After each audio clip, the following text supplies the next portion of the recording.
Shalom saudara sekalian yang dikasihi Tuhan.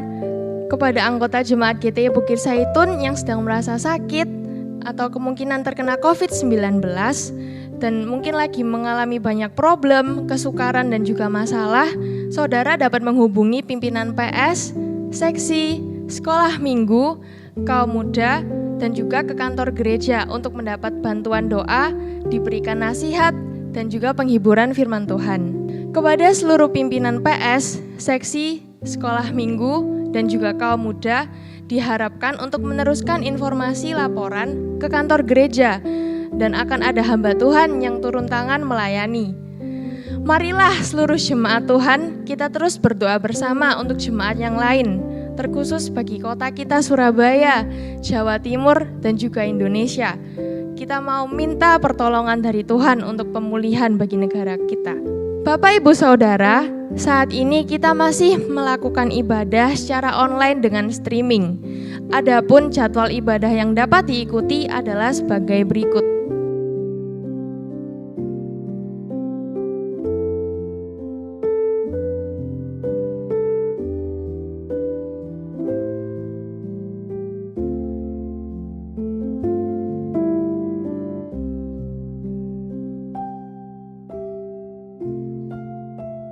Ibadah Minggu pagi pada tanggal 19 September 2021 akan diadakan perjamuan suci.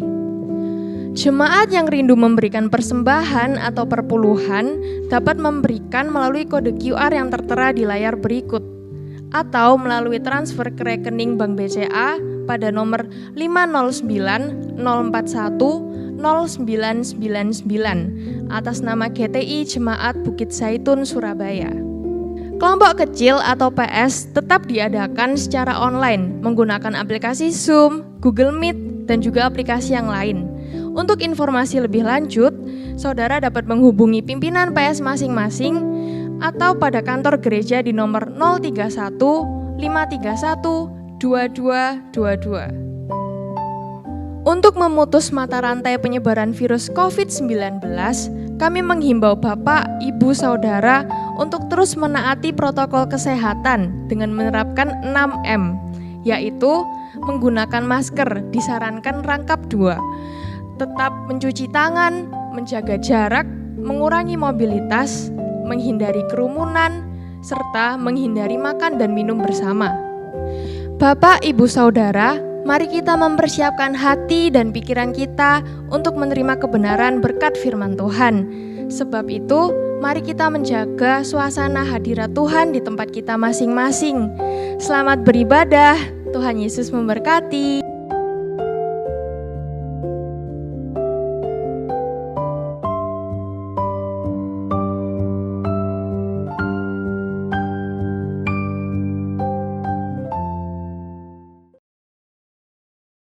Selamat sore, saudara-saudara sekalian. Pada sore ini kami ingin menyaksikan kemurahan Tuhan yang telah berlaku kepada saya, suami istri, yang kami alami pada bulan Juli tahun 2020. Pada satu saat istri saya mengeluh tidak bisa membau. Pada waktu dia masak tidak bisa mencium bau rempah-rempah yang dia masak. Nah, pada waktu itu saya curiga jangan-jangan kita kena COVID, dia kena COVID.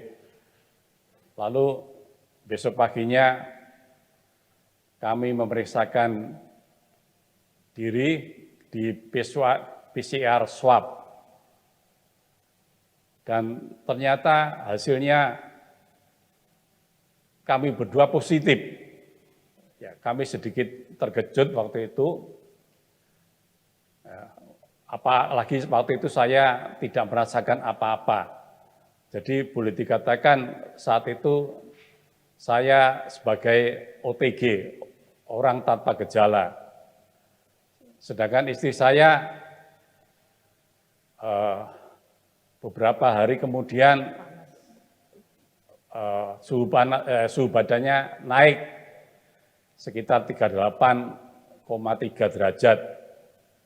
Kemudian timbul gejala antara lain nggak suka makan, lalu diare, badannya lemas sekali sehingga tidak mampu untuk berdiri. Waktu itu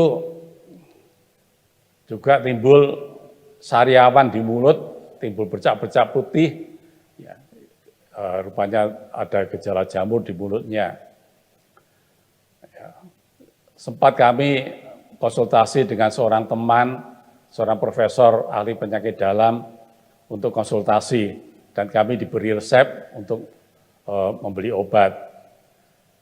Waktu itu beliau berkata kepada saya, kamu rawat saja di rumah, daripada nanti masuk rumah sakit malah tidak karu-karuan. Jadi akhirnya istri saya rawat sendiri di rumah. Dan setelah beberapa hari oleh kemurahan Tuhan, istri saya berangsur-angsur menjadi sembuh dan sehat kembali. Ya, puji Tuhan. Namun saudara, saya lupa tadi menceritakan bahwa selain saya suami istri, ternyata sopir saya juga mengeluh nyeri tenggorokan ya, pada saat yang bersamaan. Apa jadi beberapa kemudian dia mengeluh batuk-batuk dan mulai sesak napas. Lalu saya suruh foto torak, ternyata ada gejala pneumonia di paru-parunya. Langsung saya suruh opname di rumah sakit. Nah, di rumah sakit dia diberi oksigen dan beri pengobatan dan lain-lain. Nah, namun gejalanya tambah berat dan akhirnya beberapa hari kemudian, kira-kira seminggu dia di rumah sakit, akhirnya dia meninggal. Ya, jadi pada peristiwa ini di satu pihak saya bersuka cita karena istri saya mendapat kesembuhan, tetapi di satu pihak juga sedih karena sopir saya meninggal dunia. Padahal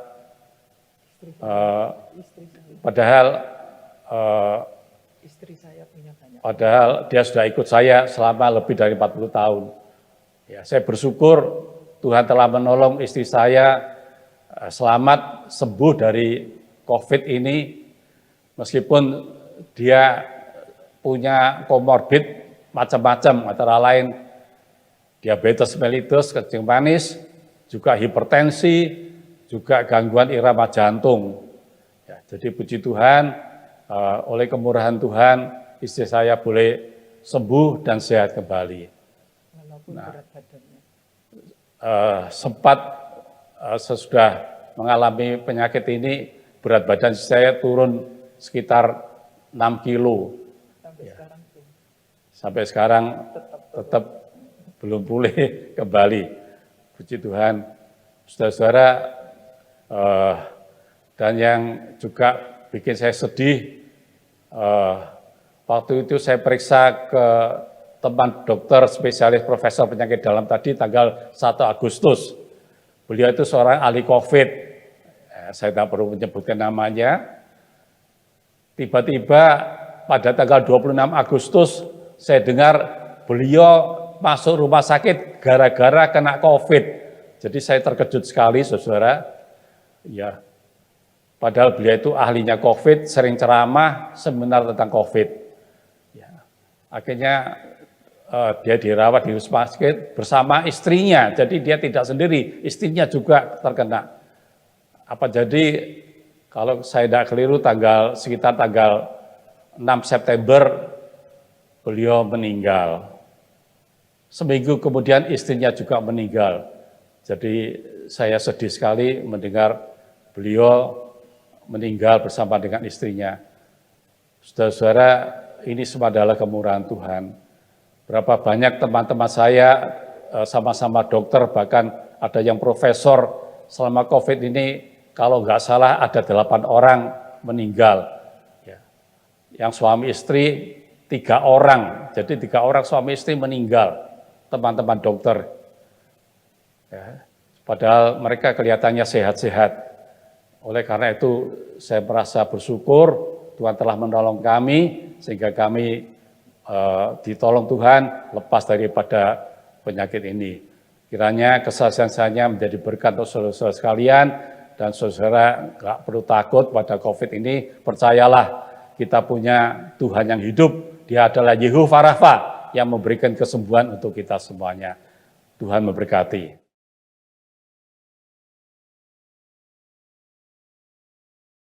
Selamat sore, saudara-saudara sekalian. Puji Tuhan, sore hari ini kita masih diberi kesempatan untuk bersama-sama merenungkan sebagian dari firman Tuhan yang pada sore hari ini saya beri judul Buluh yang terkulai dan sumbu yang pudar. Kita akan sama-sama membaca di dalam kitab Nabi Yesaya pasal 42 ayat 1 sampai dengan 3. Lihat, itu hambaku yang kupegang, orang pilihanku yang kepadanya aku berkenan. Aku telah menaruh rohku ke atasnya, supaya ia menyatakan hukum kepada bangsa-bangsa. Ia tidak akan berteriak atau menyaringkan suara atau memperdengarkan suaranya di jalan. Buluh yang patah terkulai tidak akan diputuskannya, dan sumbu yang pudar nyalanya tidak akan dipadamkannya, tetapi dengan setia ia akan menyatakan hukum. Puji Tuhan, saudara-saudara, ini adalah nubuatan dari Nabi Yesaya tentang kedatangan Mesias yang tidak lain adalah putra manusia Yesus. Dikatakan dalam ayat-ayat ini, lihatlah hambaku yang kupegang. Dalam salinan lain saya baca, yang kuangkat, yang kudukung, orang pilihanku yang kepadanya aku berkenan. Ya, ini menunjukkan kepada Mesias putra manusia Yesus yang menjadi orang yang dipilih untuk menyelamatkan umat manusia. Aku telah menaruh rohku ke atasnya. Artinya Roh Kudus ada di atas putra manusia Yesus untuk menyatakan hukum. Hukum di sini yaitu tentang kebenaran, tentang keadilan, tentang jalannya benar, tentang jalan keselamatan kepada bangsa-bangsa. Jadi misi putra manusia Yesus yaitu untuk memberitakan berita keselamatan kepada manusia. Dan dia melakukan tugas ini dengan senyap, tanpa berteriak-teriak, menyaringkan suara, artinya tanpa promosi, dengan senyap. Kita melihat bagaimana putra manusia Yesus datang ke dunia ini bukan sebagai seorang raja, seorang pembesar, tapi justru dia lahir di kandang, begitu sederhana. Jadi kita melihat dia melayani dengan senyap, tanpa berteriak-teriak, tanpa promosi. Haleluya. Dan putra manusia Yesus datang ke dalam dunia ini untuk menyelamatkan manusia yang berdosa, menyelamatkan dari hukuman api neraka, dan dibawa masuk ke dalam sorga. Haleluya. Dia bukan Tuhan yang pasif, tetapi secara aktif dia mencari yang sesat, yang terhilang. Seperti kita membaca dalam perumpamaan domba yang hilang, perumpamaan dirham yang hilang, dan juga anak bungsu yang menghilang. Karena itulah dia mau menjadi manusia, menjadi seorang hamba yang taat, bahkan sampai mati di kayu salib, menyerahkan nyawa bagi domba-dombanya. Dan dia mengerjakan tugasnya dengan penuh tanggung jawab. Dia tidak bekerja setengah-setengah. Dalam surat Filipi dikatakan, pasal 1 ayat 6, akan hal ini aku yakin sepenuhnya, yaitu ia yang memulai pekerjaan yang baik di antara kamu akan meneruskannya sampai pada akhirnya pada hari Kristus Yesus. Jadi putra manusia Yesus melakukan tugasnya dengan penuh tanggung jawab. Dia akan menyelamatkan manusia sampai tuntas. Haleluya.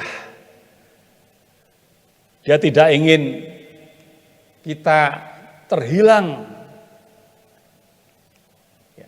dengan aktif dia mencari yang hilang, yang sesat.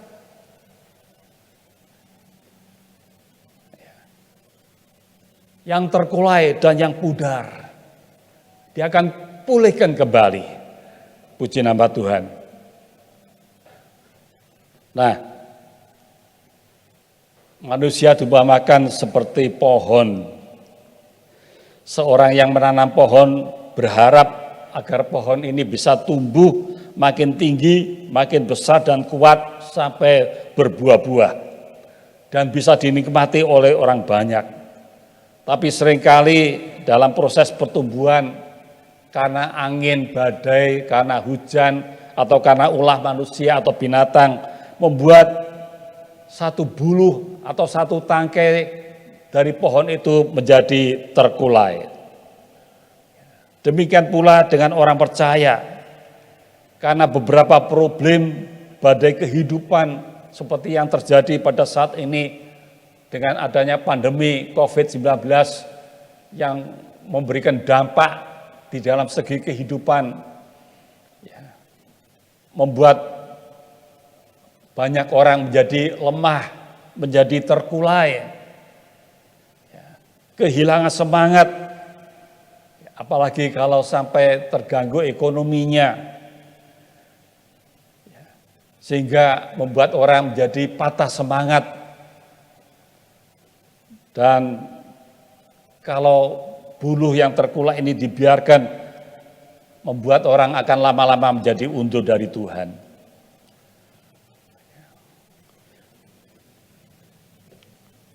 Nah, jadi kita lihat inilah sebenarnya yang diharapkan supaya orang percaya tumbuh seperti pohon dan berbuah. Tapi kadang-kadang di tengah jalan menjadi terkulai. Haleluya. Dan juga diharapkan orang percaya seperti pelita yang menyala. Dan diharapkan pelita ini bisa menyala terus seperti pelita emas yang menyala di dalam ruangan suci dan tidak boleh padam. Namun juga kita melihat di dalam proses, ya mungkin karena angin, kesenangan duniawi, kenikmatan hidup, kesenangan dosa, dan kesibukan pelayanan dan lain sebagainya, membuat pelita rohani kita menjadi pudar. Haleluya. Nah, kita akan melihat beberapa contoh orang-orang yang terkulai ini. Tidak saja orang yang biasa, bahkan orang seperti Nabi Elia, seorang nabi yang hebat, yang bisa menurunkan api dari langit dan menyetop hujan tidak turun selama 3,5 tahun. Itu saja bisa takut, lari ketakutan atas ancaman dari Isabel. Dia lari ke padang gurun, bahkan dia berdoa kepada Tuhan, minta mati saja. Demikian juga dengan Salomo, yang dulunya baik, dulunya setia, Namun sesudah dia jaya dan karena kenyamanan hidup, apalagi oleh pengaruh istrinya yang begitu banyak yang berasal dari orang kafir, akhirnya Salomo berubah setia, meninggalkan Tuhan. Juga Raja Uzia yang mula-mula melakukan apa yang benar di mata Tuhan, tetapi sesudah dia menjadi kuat dan jaya, dia berubah setia, lalu berbuat bodoh, melakukan perbuatan yang bukan jadi tugasnya. Dia membakar ukupan di atas mezbah dupa dan akhirnya dia terkena sakit kusta dan dikucilkan. Juga Rasul Petrus yang begitu berani, yang begitu kuat, bahkan dia berkata, kalau yang lain mau meninggalkan Tuhan Yesus, dia mau mati bersama-sama dengan putra manusia Yesus. Ya. Namun kita melihat gara-gara digertak oleh beberapa hamba perempuan, dia sudah menyangkal putra manusia Yesus bahkan sampai 3 kali. Juga jemaat Efesus yang penuh dengan semangat, rajin, bergairah, ya, bahkan bisa mengetahui Rasul ini benar atau berdusta, dia tahu. Dia begitu sabar dan bertekun. Tapi sayang, akhirnya karena kesibukan pelayanan, akhirnya motivasinya berubah, sehingga ditegur oleh Tuhan. Mereka telah meninggalkan kasih yang mula-mula. Jemaat Laodikia juga demikian, karena merasa berkecukupan, merasa dirinya sudah kaya, tidak kekurangan, karena kepuasan diri, maka jemaat ini juga ditegur oleh Tuhan. Engkau panas tidak, dingin juga tidak. Saudara-saudara, ini menunjukkan keadaan mereka seperti buluh yang terkulai, sebagai sumbu yang pudar. Namun putra manusia Yesus tidak menyerah. Haleluya. Dia akan berusaha memulihkan dengan cara apapun. Dia akan mengejar terus berapapun harganya untuk mengembalikan orang-orang yang terkulai ini. Orang-orang yang seperti sumbu yang pudar ini kembali pada jalan yang benar. Puji nama Tuhan. Nah, apa alasannya dia melakukan semuanya ini? Yang pertama, karena dia sangat mengasihi umatnya. Umat manusia yang diciptakan menurut gambar dan rupa Allah. Haleluya. Seperti orang tua mengasihi anaknya, karena anaknya serupa dengan dia.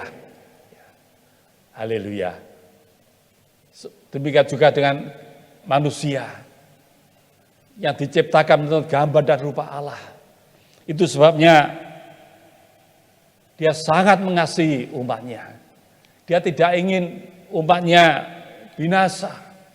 Haleluya. Ya, selain itu juga karena manusia berharga di mata Tuhan. Yesaya pasal 43 ayat 4 mengatakan, oleh karena engkau berharga di mataku dan mulia, dan aku ini mengasihi engkau, maka aku memberikan manusia sebagai gantimu dan bangsa-bangsa sebagai ganti nyawamu. Puji nama Tuhan. Kita berharga di mata Tuhan. Juga dalam kitab Sakaria pasal 2 ayat 8. Sebab beginilah firman Tuhan semesta alam yang dalam kemuliaannya telah mengutus aku mengenai bangsa-bangsa yang telah menjara kamu. Sebab siapa yang menjamah kamu berarti menjamah biji matanya. Kita diumpamakan sebagai biji mata dari Tuhan. Haleluya. Haleluya. Saudara-saudara, karena itulah Dia rela menyerahkan dirinya, mati di salib untuk menebus kita. Yohanes 3:16 mengatakan, karena begitu besar kasih Allah akan dunia ini, sehingga dikaruniakannya anaknya yang tunggal. Supaya barang siapa percaya kepadanya tidak binasa, tapi beroleh hidup yang kekal. Juga dalam 1 Petrus pasal 1 ayat 18 dan 19, saudara, kita telah ditebus dari hidup kita yang sia-sia, bukan dengan barang yang fana, bukan dengan perak atau emas, tetapi dengan darah Kristus, seperti darah domba yang tidak bercacat celah. Begitu berharganya kita, saudara. Haleluya. Berapa harga manusia? Saudara, harganya sama dengan darah anak domba Allah yang telah dicurahkan di Bukit Golgota. Puji nama Tuhan. Itu sebabnya dia tidak ingin seorang pun binasa. Dalam 2 Petrus 3:9 mengatakan, Tuhan tidak lalai menepati janjinya. Sekalipun ada orang yang menganggapnya sebagai kelalaian, tetapi ia sabar terhadap kamu. Karena ia menghendaki supaya jangan ada yang binasa, melainkan supaya semua orang berbalik dan bertobat. Puji nama Tuhan. Ya, haleluya. Jadi kita melihat Tuhan tidak ingin satupun yang binasa. Karena itulah kalau dia melihat ada orang, anaknya yang seperti buluh yang terkulai, ya, seperti sumbu yang pudar, dia akan berusaha sekuat mungkin untuk bisa membolehkannya.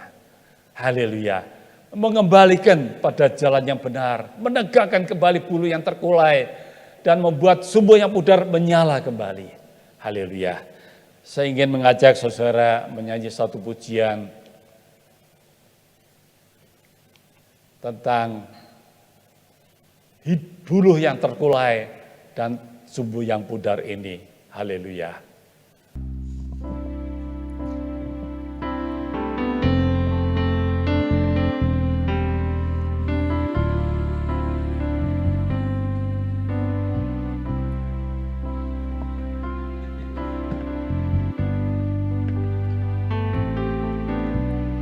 Hidupmu berharga bagi Allah, tiada yang tak berkenan di hadapannya. Dia ciptakan kau seturut gambarnya, sungguh terlalu indah kau bagi Dia.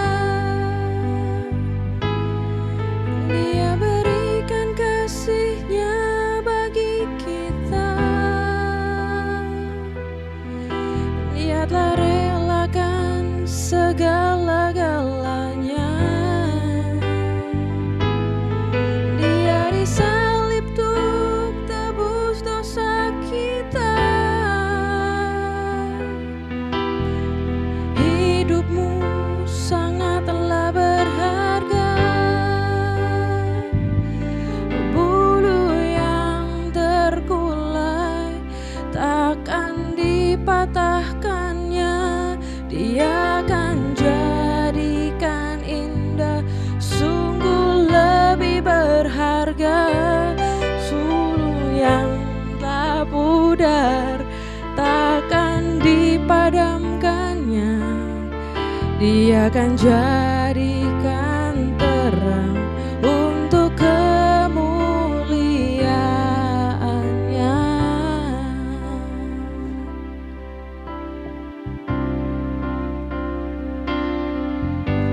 Hidupmu berharga bagi Allah, tiada yang tak berkenan di hadapannya. Dia ciptakan kau seturut gambarnya, sungguh terlalu indah kau bagi Dia.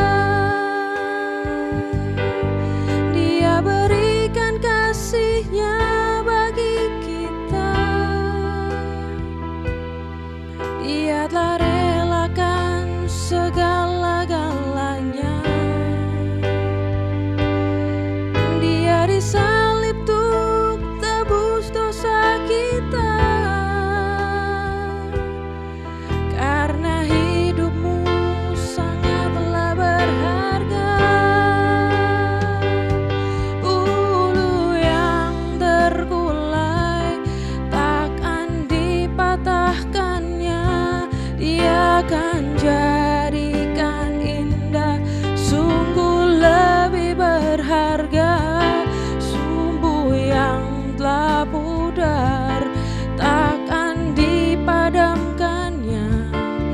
Dia akan jadikan terang untuk kemuliaannya.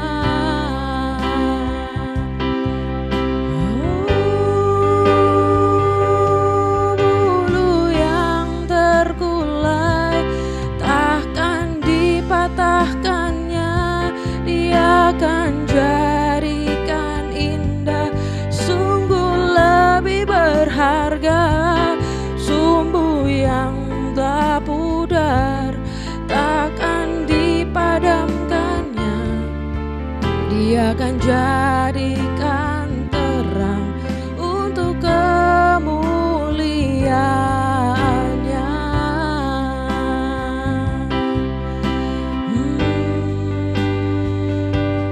Bulu yang terkulai takkan dipatahkannya. Dia akan jadikan indah, sungguh lebih berharga.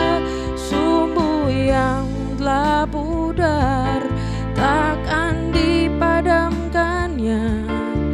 Dia akan jadikan terang untuk kemuliaannya. Dia akan jadikan terang untuk kemuliaannya. Dia akan jadikan terang untuk kemuliaannya.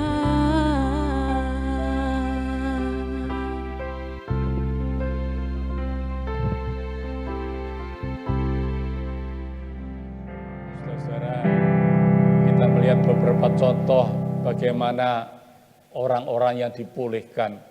Tuhan memulihkan buluh yang terkulai dan sumbu yang pudar. Antara lain Elia yang lari ketakutan mendengar ancaman Isabel, masuk ke padang gurun, dia minta mati saja. Tapi kita melihat Tuhan mengirim seorang malaikat untuk memberi makan dia roti bakar dan minum air. Sesudah itu Elia beristirahat, dia bangun, diberi lagi makan roti bakar dan air. Sesudah itu dia pulih kembali, dia kuat kembali. Dan dia melanjutkan perjalanannya untuk melakukan tugas yang baru dari Tuhan. Ya, kita melihat kadang-kadang memang gara-gara kelelahan seorang bisa menjadi kehilangan semangat, kehilangan gairah seperti Elia ini. Ya, dia perlu makan, minum, dan istirahat. Juga kita membaca bagaimana Putra Manusia Yesus bersama-sama dengan murid-muridnya kadang-kadang juga dalam pelayanan begitu sibuk sampai dikatakan satu saat tidak sempat makan. Ya. Lalu sesudah itu Putra Manusia Yesus mengajak mereka untuk pergi ke tempat yang sunyi, untuk beristirahat. Jadi kadang-kadang memang kita jangan lupa untuk memperhatikan diri kita secara fisik. Ya, kita butuh istirahat, kita butuh makan dan minum secukupnya. Haleluya. Kita lihat juga contoh yang lain, Petrus yang telah menyangkal Tuhan 3 kali. Dia kehilangan semangat. Kemudian dia kembali menjala ikan seperti pekerjaannya yang dahulu. Tapi Tuhan Yesus dengan penuh kasih menampakkan diri kepadanya. Haleluya. Untuk memulihkan Petrus kembali pada misinya sebagai penjala manusia. Ya. Dia 3 kali bertanya kepada Petrus, apakah engkau mengasihi aku? Petrus berkata, benar Tuhan, engkau tahu aku mengasihimu. Lalu Tuhan Yesus berkata, gembalakan domba-dombaku. Menarik sekali, Tuhan tidak mengungkit kesalahan Petrus yang lalu. Tetapi dia ingin mengembalikan Petrus, memulihkan Petrus. Dan dia bertanya, apakah engkau mengasihi aku? Sampai 3 kali. Sesuai dengan penyangkalan Petrus 3 kali, maka Tuhan Yesus juga bertanya 3 kali, apakah engkau mengasihi aku? Puji nama Tuhan. Dan sejak itu kita melihat Petrus kembali kepada misi yang semulanya diberikan Tuhan, yaitu menjadi penjala jiwa. Haleluya. Kita lihat juga Israel sampai 10 kali mencobai Tuhan. Bayangkan saudara, Tuhan memberikan kesempatan 10 kali. Kita melihat Tuhan begitu panjang sabar. Dia tidak segera menghukum, tapi memberikan kesempatan agar Israel kembali pulih. Haleluya. Tidak jadi patah, tapi pulih kembali, tegak kembali. Diberi kesempatan kembali. Contoh yang lain, Raja Ahab yang begitu jahat. Satu waktu sesudah dia merampas kebun dari Nabot dengan kekerasan sampai dia membunuh Nabot. Waktu itu dia akan dihukum oleh Tuhan. Tapi kita melihat saat itu Ahab merendahkan diri. Dia mengoyakkan pakaiannya, memakai kain kabung, berpuasa.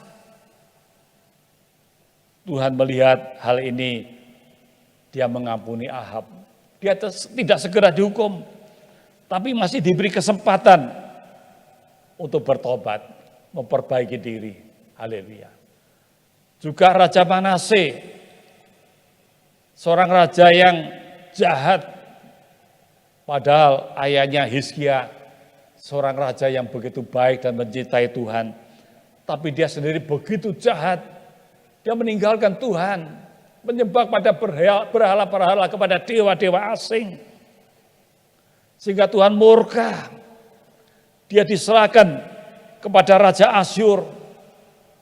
Ditangkap, lalu dikatakan dia dikait dan dibelenggu dengan rantai tembaga.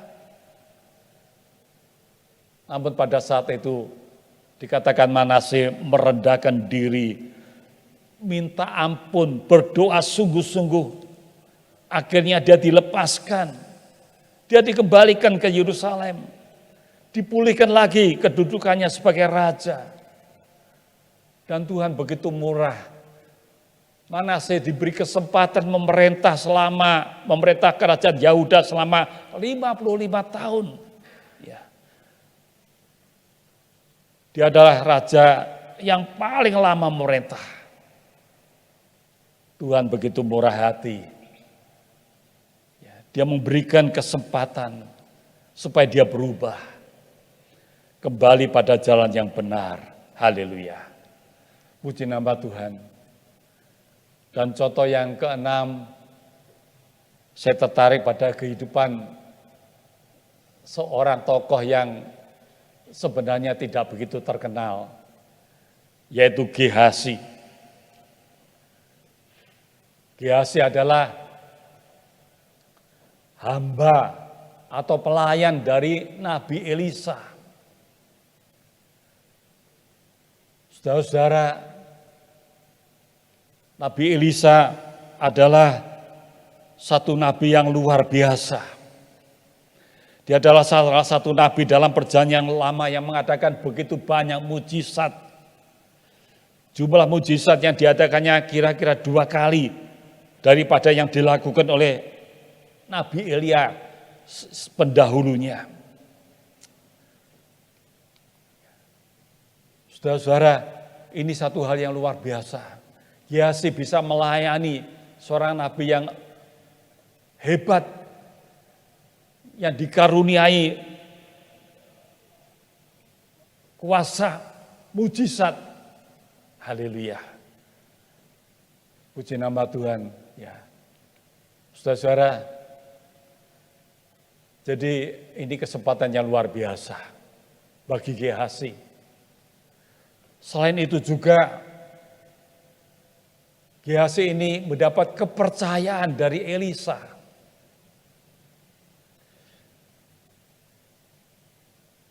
Contohnya ketika berada di rumah perempuan Sunem, Elisa tidak langsung berbicara kepada perempuan Sunem, tapi dia menyuruh Gehazi untuk menyampaikan pesan kepada perempuan Sunem.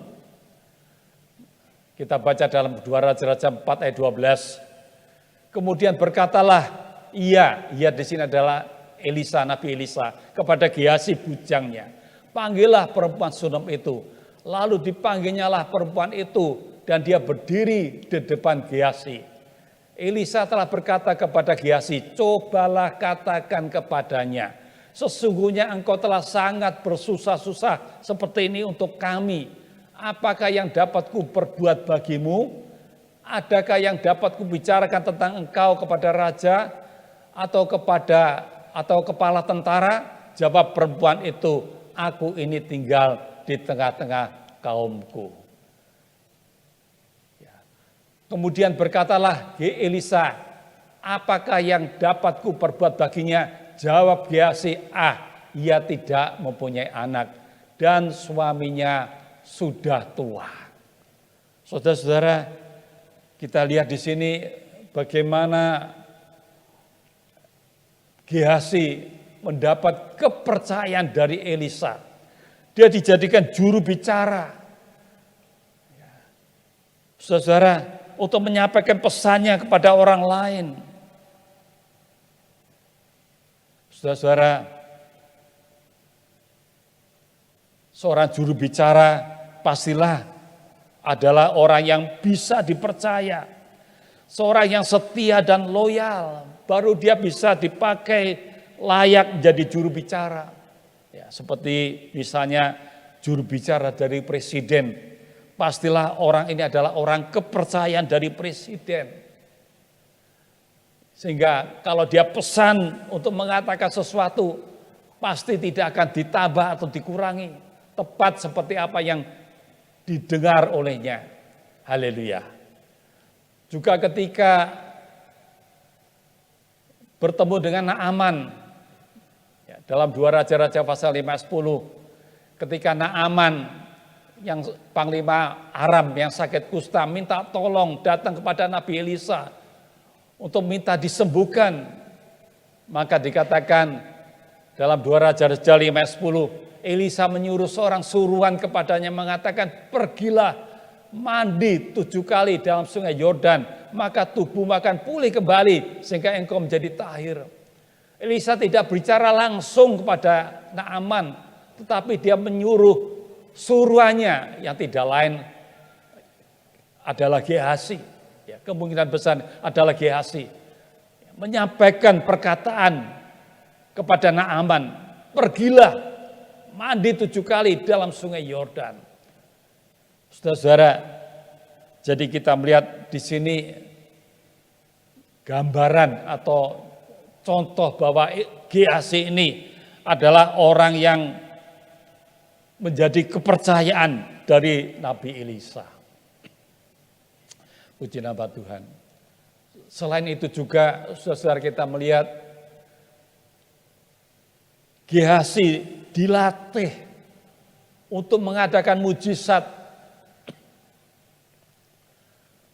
Ini terjadi ketika anak dari perempuan Sunem meninggal.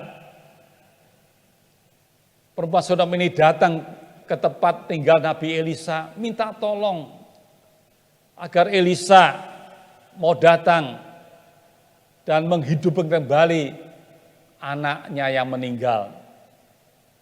Tapi sebelum Elisa pergi, dia menyuruh lebih dahulu Gehazi, pergilah, bawa tongkatku ini. Ya, kamu pergi cepat.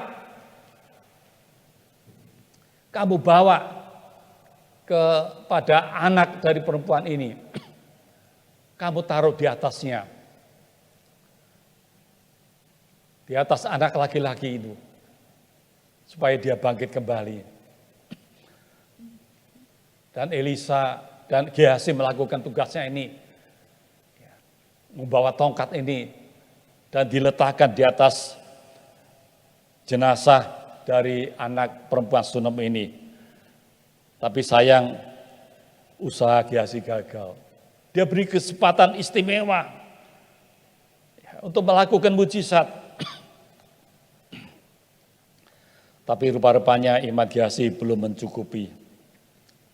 Nah, saudara-saudara, dengan menjadikan Gehazi menjadi juru bicara dan melatih imannya untuk mengadakan mujizat, Elisa berharap satu saat Gehazi bisa meneruskan tugasnya, ya, menjadi penerusnya seperti halnya dia menjadi penerus dari Nabi Elia. Gehazi diharapkan bisa tumbuh terus imannya, tapi sayang ketika dia melihat hadiah yang dibawa oleh Naaman, dia tidak tahan. Naaman membawa hadiah begitu banyak untuk Nabi Elisa. Dia membawa 10 talenta perak. 1 talenta kira-kira sekitar 34 kilo. Lalu 6.000 sikal emas. 1 sikal kira-kira 11,5 gram. Jadi kalau 6.000 sikal itu saya hitung-hitung sekitar 70 kilo emas dan 10 potong pakaian. Tapi Elisa dengan tegas menolak. Dia tidak mau menerima pemberian dari Naaman. Tapi Gehazi dia tidak tahan. Akhirnya dia menipu Naaman ya, untuk mendapat sebagian kecil dari pemberian Naaman, 2 talenta perak dan 2 potong pakaian. Tapi akibatnya menyedihkan. Dikatakan penyakit kusta Naaman pindah kepada Gehazi dan anak cucunya. Saudara-saudara, dalam perjanjian lama penyakit kusta ini merupakan penyakit yang dikatakan seperti kutukan dari Tuhan, susah sembuhnya. Kecuali Tuhan sendiri yang menyembuhkan. Zaman sekarang saja, sesudah ilmu kedokteran begitu maju, tidak mudah untuk menyembuhkan penyakit kusta. Perlu pengobatan lama, bertahun-tahun. Nah, dengan adanya penyakit kusta ini boleh dikatakan peran Gehazi tamat. Ya. Saudara, dia harus dikucilkan. Tidak boleh kumpul lagi dengan orang lain. Saudara-saudara, seolah-olah sudah berakhir semuanya. Tapi apakah benar demikian, saudara-saudara? Ya, jadi kita melihat Gehazi seolah-olah seperti dahan atau buluh yang terkulai akibat sifat tamaknya. Saudara-saudara, apakah cerita Gehazi sudah selesai, sudah habis? Kita akan melihat ternyata di dalam kitab 2 Raja-Raja pasal 8, nama Gehazi muncul kembali. Ya, muncul kembali. Kalau tadi peristiwa yang sebelumnya terjadi pada 2 Raja-Raja pasal 4, pasal 8, pasal 4 dan 5, maka kita melihat dalam 2 Raja-Raja pasal 8, Gehazi muncul kembali. Kita baca dalam 2 Raja-Raja 8 ayat 4, dikatakan raja sedang berbicara kepada Gehazi, bujang Abialah itu katanya, cobalah ceritakan kepadaku tentang segala perbuatan besar yang dilakukan Elisa. Sedang ia menceritakan kepada raja tentang Elisa menghidupkan anak yang sudah mati itu, tampaklah perempuan yang anaknya dihidupkan itu datang mengadukan perihal rumahnya dan ladanya kepada raja. Lalu berkatalah Gehazi, ya tuanku raja, inilah perempuan itu dan inilah anaknya yang dihidupkan Elisa. Saudara-saudara, heran sekali ya. Pada cerita ini Gehazi dikatakan bertemu dan bercakap-cakap dengan Raja Israel. Padahal dikatakan sebelumnya dia sudah kena sakit kusta. Dia harus dikucilkan, tidak boleh berjumpa dengan orang lain, orang yang sehat. Namun sekarang kita melihat justru dia bertemu dan bercakap-cakap dengan Raja Israel. Apa artinya ini, saudara? Berarti dia sudah sembuh. Sudah dipulihkan. Haleluya. Bahkan tidak sekedar sembuh, tapi dia bisa dekat dengan seorang raja. Bisa bercakap-cakap dengan seorang raja. Luar biasa. Bagaimana ini bisa terjadi? Alkitab memang tidak menceritakan dengan jelas bagaimana prosesnya. Namun ada peristiwa yang menarik yang terjadi di dalam pasal sebelumnya. Haleluya. Dalam pasal 6 dan 7 dari dari kitab 2 Raja-Raja pasal 6 dan 7 diceritakan bagaimana Samaria, ibu kota dari kerajaan Israel, dikepung oleh tentara Aram. Sehingga terjadi kelaparan di Samaria. Begitu hebat kelaparan terjadi di Samaria. Sampai harga-harga pangan naik, tidak terkendali. Bahkan dikatakan kepala keledai saja bisa laku.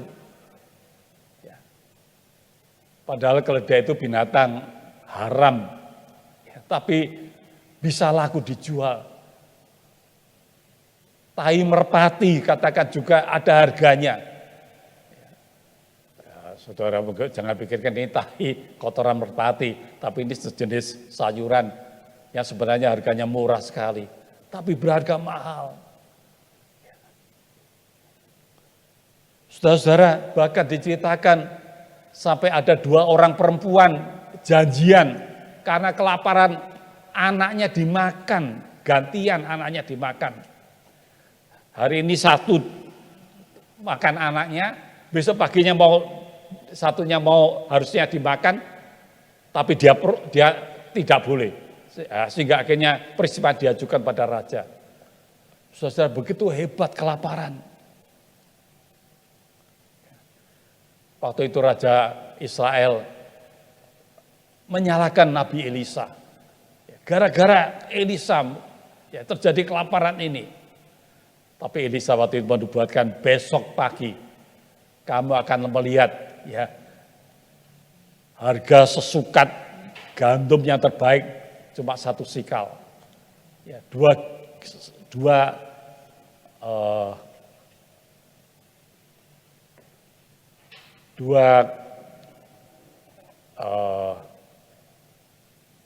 sukat jelai juga 1 sikal.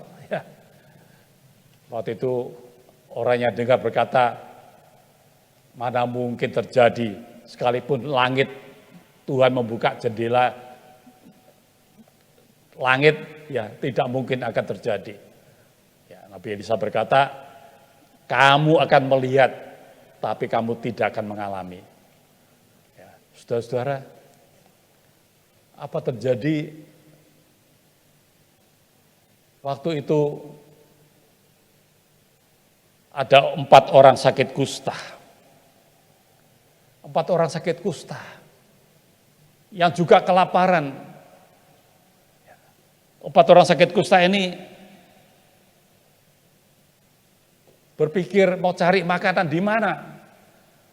Ya, mereka berkata satu dengan yang lain, kalau kita masuk kota percuma.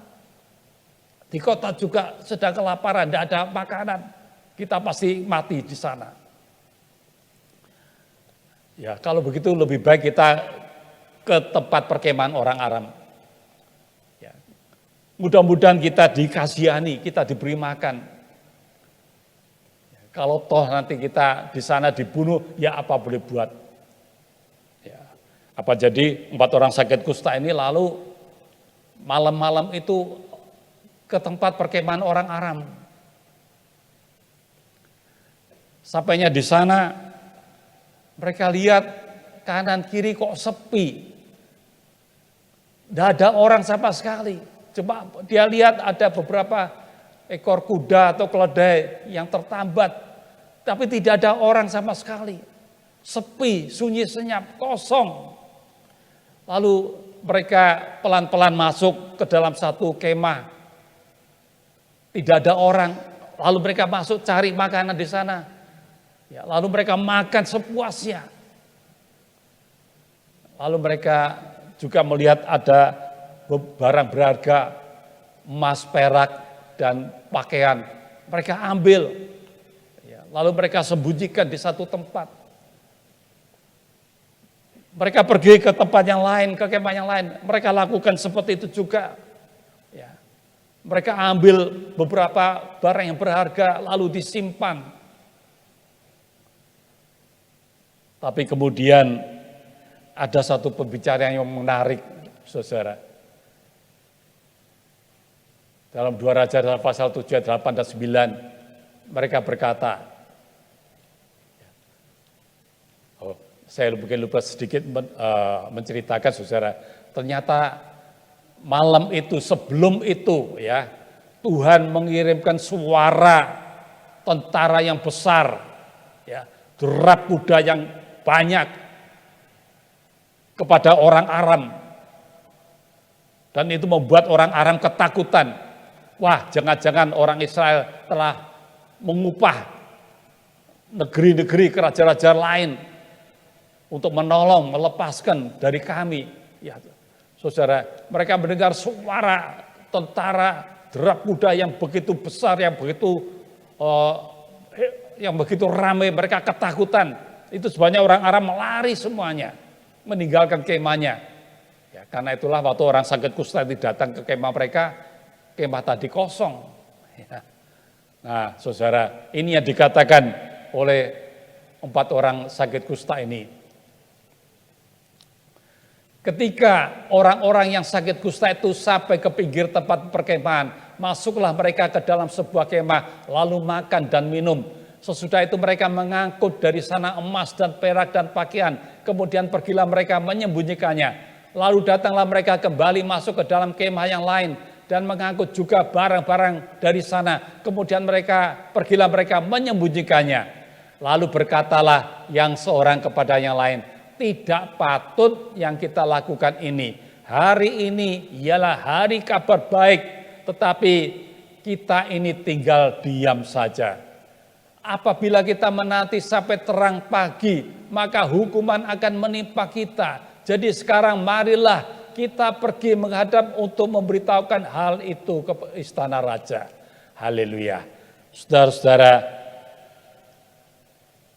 orang sakit kusta ini, saudara, punya hati yang baik.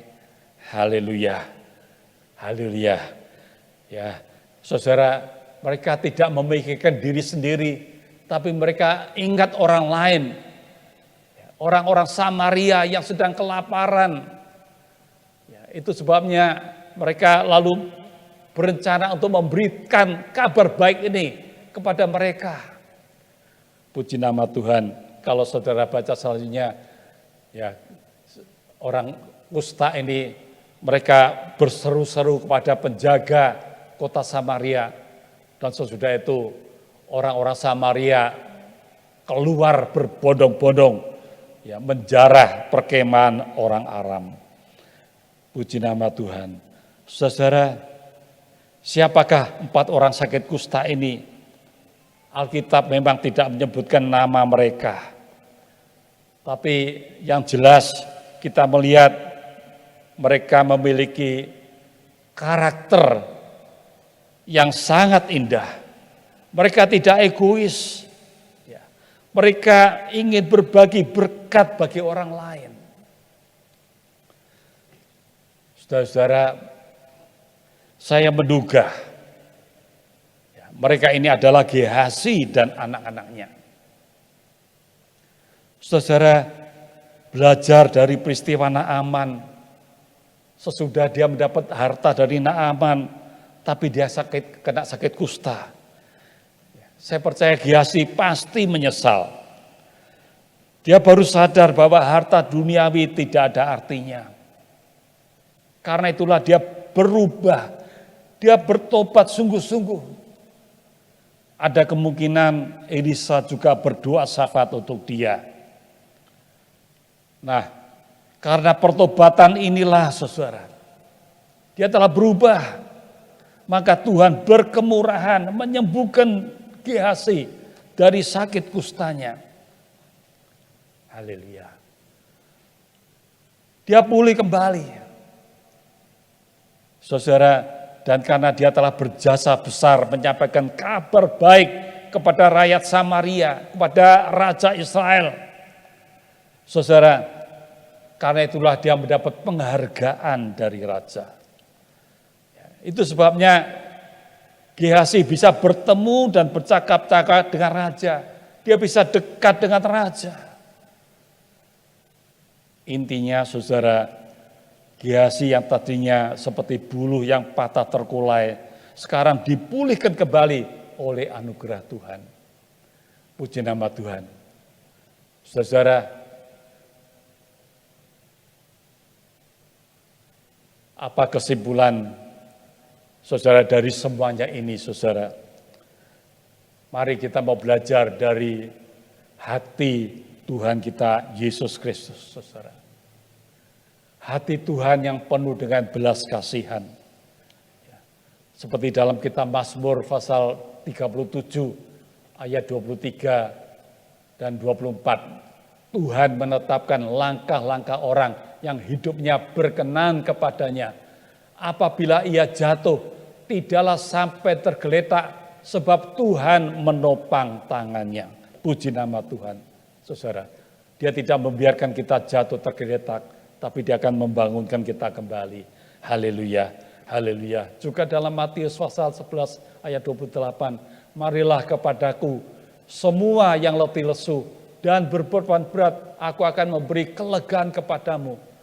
Ya, semua yang letih lesu, yang patah semangat, yang putus harap, ya, Tuhan berempati kepada orang yang letih lesu, yang dalam kelemahan. Tuhan akan memulihkan kembali, memberikan kelegaan, perhentian. Puji nama Tuhan. Juga dalam Matius pasal 12 ayat 7 dikatakan, jika memang kamu mengerti maksud firman ini, yang kukendaki ialah belas kasihan dan bukan persembahan, tentu kamu tidak akan menghukum orang yang tidak bersalah. Ya, Tuhan ingin kita memiliki hati yang belas kasihan, penuh dengan belas kasihan untuk orang-orang yang seperti buluh yang terkulai, yang terpuruk hidupnya, yang jatuh dalam dosa, yang ditimpa kemalangan, orang-orang yang tertolak, orang-orang yang sakit. Haleluya. Saudara, mari kita miliki hati seperti Tuhan Yesus, hati yang penuh dengan belas kasihan. Haleluya. Matius pasal 20 ayat 28 mengatakan, sama seperti anak manusia datang bukan untuk dilayani, melainkan untuk melayani dan untuk memberikan nyawanya menjadi tebusan bagi orang banyak. Puji nama Tuhan, saudara. Haleluya. Dia datang untuk melayani, khususnya mereka yang patah terkulai. Ya, orang yang hampir padam semangatnya, saudara, dipulihkan kembali. Puji nama Tuhan. Haleluya. Saudara, juga dalam Lukas pasal 15 ayat 7 mengatakan, aku berkata kepadamu, Demikian juga akan ada sukacita di sorga, karena satu orang berdosa yang bertobat lebih daripada sukacita, karena 99 orang benar yang tidak memerlukan pertobatan. Kita lihat di sini bagaimana Tuhan mengutamakan keselamatan jiwa-jiwa. Haleluya. Tidak ada kesukaan yang melebihi kesukaan bila mana ada satu jiwa bertobat dan diselamatkan. Haleluya. 2 Petrus 3:9 seperti tadi yang sudah kita baca. Ya, karena dia menghendaki supaya jangan ada yang binasa, ya, melainkan supaya semua orang berbalik dan bertobat. Puji nama Tuhan. Inilah hati dari Tuhan kita, saudara, yang penuh dengan belas kasihan, yang ingin menolong, tidak membiarkan orang yang patah terkulai atau subuh yang hampir padam, saudara, dipulihkan kembali. Puji nama Tuhan, saudara. Marilah sebagai orang percaya, saudara, sebagai anak-anak Allah, saudara, kita mau merindukan hati seperti yang dimiliki oleh putra manusia Yesus. Haleluya. Kita baca dalam Yesaya pasal 50 ayat keempat. Yesaya pasal 50 ayat keempat. Tuhan Allah telah memberikan kepadaku lidah seorang murid, supaya dengan perkataan aku dapat memberikan semangat baru kepada orang yang letih lesu. Setiap pagi yang mempertajam pendengaranku untuk mendengar seperti seorang murid. Haleluya. Saudara, mari kita mempunyai lidah seorang murid yang memberi semangat yang baru. Haleluya. Saudara, kalau kita melihat orang lain yang sedang terpuruk, orang lainnya sedang jatuh, saudara, ya, mari kita berusaha memberikan semangat yang baru, memberikan dorongan, saudara. Ya. Jangan malah digosipkan, ya.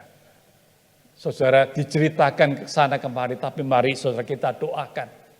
Saudara kita nasihati, kita bisa beri dorongan, semangat yang baru buat mereka. Haleluya.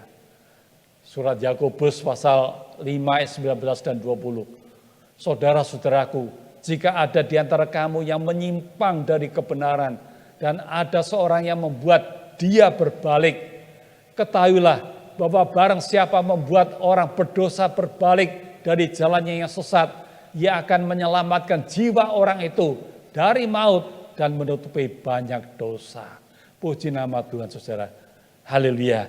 Ya, membawa orang dosa berbalik dari jalan yang sesat. Kalau kita lihat orang lain jalan yang salah, saudara kita jalan yang salah, saudara. Mari dengan lembut hati, haleluya, kita ajak mereka, kita sadarkan mereka, ya, kembalikan pada jalan yang benar, haleluya, supaya jangan sampai dia masuk ke dalam hukuman yang kekal. Ya, kembali pada jalan yang benar. Puji nama Tuhan. Ya, kita juga seperti seorang tukang kebun, ya, saudara, yang minta supaya pohon ara itu tidak ditebang. Ya, diceritakan dalam Lukas pasal 13, ada pohon ara yang diharapkan untuk berbuah oleh pemiliknya, ditunggu selama 3 tahun, tidak menghasilkan buah. Lalu dia berkata kepada si tukang kebun, tebang saja. Untuk apa? Dia mengambil tempat di kebun ini secara sia-sia.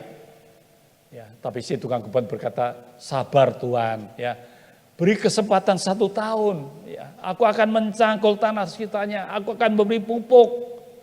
Ya, mudah-mudahan dia berbuah. Kalau toh tahun depan dia tidak berbuah, apa boleh buat? Saudara, mohon penundaan supaya hukuman itu tidak segera datang, ya, ditunda. Ya, haleluya. Ini merupakan doa atau tindakan syafaat untuk orang lain, saudara. Puji nama Tuhan. Haleluya. Nah, lalu bagaimana kalau kita sendiri seperti bulu yang terkulai, saudara? Ya, kalau kita sendiri dalam kelemahan, kalau kita sendiri patah semangat, saudara. Ya, saudara, mari ya kita mau koreksi diri, saudara. Periksa diri, Ya, kalau ada dosa segera akui dan bertobat. Ya, minta ampun saudara. Tuhan itu murah hati saudara. Dia akan memberikan kita pengampunan dan kesempatan yang kedua. Haleluya. 1 Yohanes 1:19. Saudara, Tuhan setia. Dia akan mengampuni orang yang mau mengakui dirinya bersalah. Puji nama Tuhan saudara. Bertobat ya. Hari ini kalau engkau dengar suaranya, jangan keraskan hati saudara. Bertobat, perbaiki diri. Ya, jangan tunggu esok sebab kita tidak tahu apa yang terjadi besok saudara. Haleluya. Saudara, kita juga bisa mengatakan kata-kata iman ya. Kalau kita sedang dalam kelemahan, kehilangan semangat saudara, ya, katakan kepada diri kita sendiri seperti Yoel pasal 3:10, tempalah mata bacakmu menjadi pedang dan pisau-pisau pemangkasmu menjadi tombak. Baiklah orang yang tidak berdaya berkata, aku ini pahlawan. Haleluya. Ya, aku ini pahlawan. Biarlah orang yang lemah berkata, aku kuat. Aku pahlawan. Puji nama Tuhan. Ya, juga dalam Mazmur pasal 42 ayat 5 mengatakan, mengapa engkau tertekan hai jiwaku. Saudara, kalau kita merasa jiwa kita sedang tertekan. Ya, dalam kelemahan dan gelisah di dalam diriku. Ya, berharaplah kepada Allah. Sebab aku akan bersyukur lagi kepadanya, penolongku dan Allahku. Haleluya. Katakan kata-kata iman. Haleluya. Puji nama Tuhan. Saudara, ya. Saudara, inilah saudara misi dari putra manusia Yesus saudara. Dia ingin agar buluh yang patah terkulai dipulihkan kembali, tegak kembali. Haleluya. Saudara, sumbu yang pudar tidak jadi padam tapi dinyalakan kembali, hidup kembali. Puji nama Tuhan. Ya, mari kita mau belajar saudara. Ya, mewarisi, memiliki, merindukan untuk memiliki hati yang seperti Yesus ini saudara. Penuh dengan belas kasihan saudara. Penuh dengan saudara pertolongan. Saudara untuk memulihkan yang lain. Ya, saudara, peka terhadap sekitar kita, teman-teman kita, saudara-saudara kita yang sedang dalam kelemahan, yang dalam keadaan terpuruk, saudara. Mari kita mau menolong mereka, saudara. Rindukan memiliki hati seperti hati Tuhan Yesus, memiliki mata seperti matanya, memiliki tangan seperti tangan Tuhan Yesus, memiliki kaki seperti kaki Tuhan Yesus. Puji nama Tuhan, saudara. Haleluya. Mari kita akan akhiri, saudara, dengan nyanyian, berikan ku hati seperti hatimu yang penuh dengan belas kasihan. Puji nama Tuhan. Haleluya.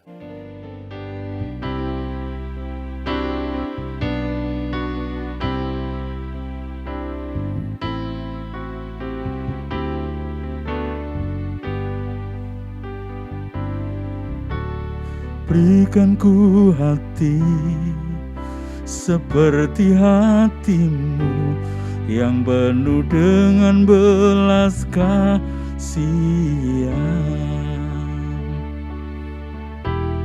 Berikan ku mata seperti matamu memandang tuaian yang di sekelilingku. Berikan ku tanganmu untuk melakukan tugasmu. Berikan ku kakimu melangkah dalam rencanamu.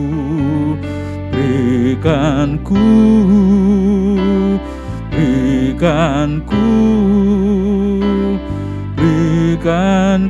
hatimu. Berikan ku hati seperti hatimu yang penuh dengan belas kasihan. Berikan ku mata seperti matamu memandang tuaian yang di sekelilingku. Berikan ku tanganmu untuk melakukan tugasmu.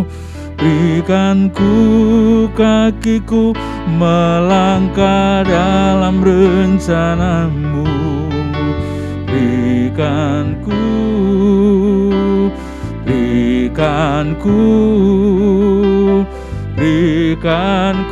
hatimu.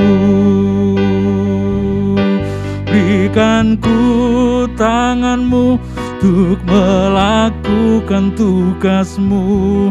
Berikan ku kakimu melangkah dalam rencanamu. Berikan ku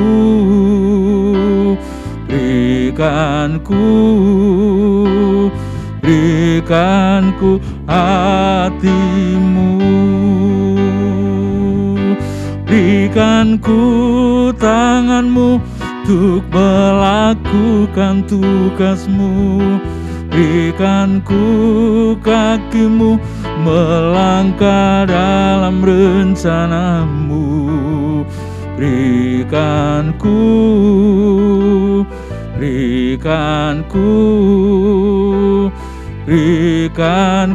hatimu.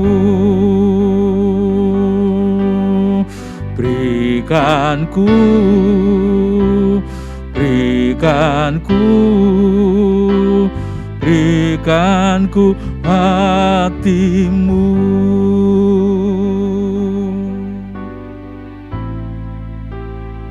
Tuhan, kami rindu memiliki hati seperti hati-Mu.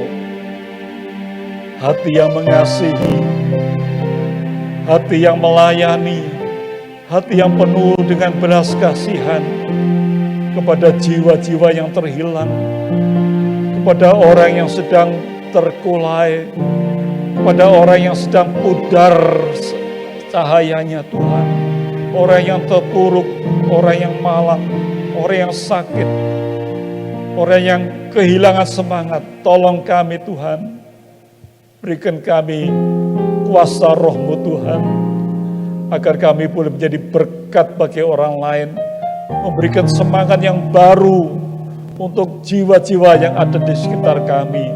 Terima kasih Tuhan, jadikan hidup kami menjadi berkat untuk orang lain. Haleluya, untuk kemuliaan dan kebesaran bagi nama Tuhan. Terima kasih Tuhan, terima kasih supaya Tuhan kami boleh membawa jiwa-jiwa yang terhilang kembali pada jalan yang benar. Terpuji nama Tuhan, haleluya. Bapa dalam sorga, kami berdoa Tuhan untuk saudara-saudara kami yang saat ini sedang dalam kesulitan istimewa akibat dari pandemi COVID-19. Mungkin di dalam pekerjaan, dalam ekonomi, kiranya Tuhan tolong mereka. Haleluya, Tuhan bukakan sumber yang baru buat mereka Tuhan. Terima kasih Tuhan, terima kasih. Juga saudara-saudara kami yang dalam keadaan sakit Tuhan, baik karena COVID ataupun karena penyakit yang lain, kiranya Tuhan tolong, Tuhan jamah mereka agar sembuh, sehat dan pulih kembali. Haleluya, haleluya. Terima kasih Tuhan. Bapa dalam sorga, kami juga berdoa untuk bangsa dan negara kami.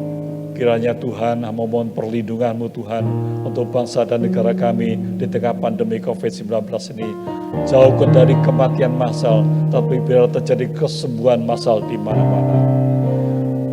Tolong pada pemerintah kami Tuhan, dari yang tertinggi sampai yang terendah, anggota TNI, Polri, maupun tenaga medis yang terlibat dalam penanganan wabah ini Tuhan. Berikan mereka kekuatan dan hikmat, agar mereka dapat mengambil langkah-langkah strategis untuk dapat segera menghentikan penyebaran wabah ini. Terima kasih Tuhan, haleluya. Kami percaya Tuhan, pandemi ini ada di dalam kendali Tuhan. Pada waktunya Tuhan akan menghentikannya. Tapi kalau boleh kami hamba mohon Tuhan, persingkatlah waktunya, supaya anak-anak-Mu dapat beribadah dan berkarya dengan bebas dan sukacita. Terima kasih Tuhan, terima kasih. Pada akhirnya Tuhan, perkenankan hamba mohonkan berkat-Mu untuk anak-anak-Mu semuanya Kiranya, haleluya, kasih sayang-Mu Bapa, anugerah-Mu Tuhan Yesus, dan persekutuan Roh Kudus, haleluya, menyertai kami semuanya. Tuhan memberkati engkau, Tuhan melindungi engkau, Tuhan menyinari engkau dengan wajah-Nya dan memberikan engkau kasih karunia. Tuhan menghadapkan wajah-Nya kepadamu dan memberikan engkau damai sejahtera. Haleluya. Mulai sekarang sampai selama-lamanya. Terima kasih Tuhan, terima kasih. Dalam nama Tuhan Yesus kami berdoa mengucap syukur. Haleluya. Mari kita katakan sama-sama. Amin.